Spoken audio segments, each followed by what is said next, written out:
I was going to be doing medicine or neuroscience and realised that that wasn't what I wanted to do.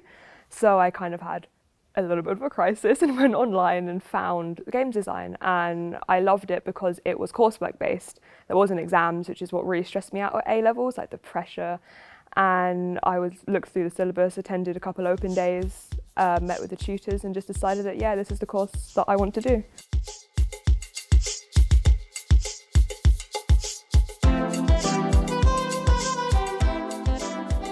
The atmosphere at Christ Church in general is really lovely and amazing, and the atmosphere on the course it's just so friendly and welcoming. It's kind of like you're part of a big community.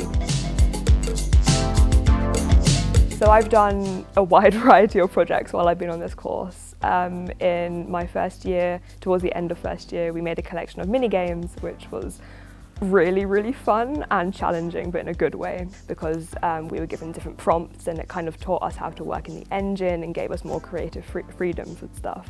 And then year 2, I did a narrative visual novel based game, which is something that I'm really passionate about.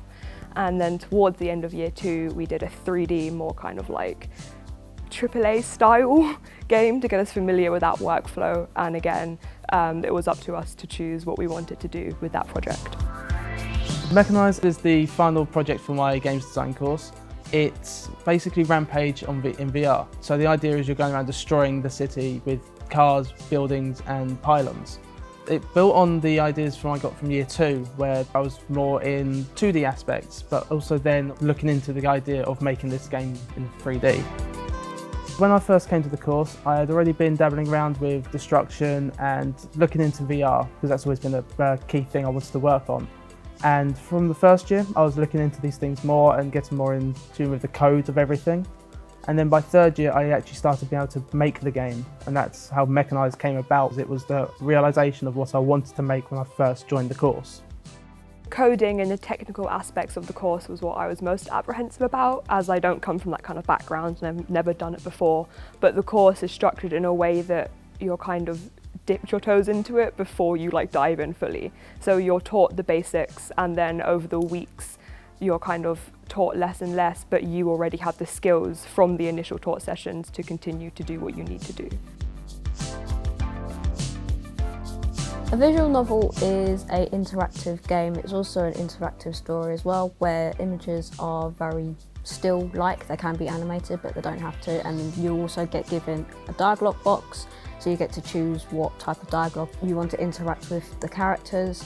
And the reason why I chose to do a visual novel as my final major project overall for my final year is because they're fun to make. I just knew that I just love making them. I love writing, I love drawing characters. It was supposed to be a game based on a moth trying to figure out the light, hence why it's called Into the Moonlight, because he's trying to find the moon.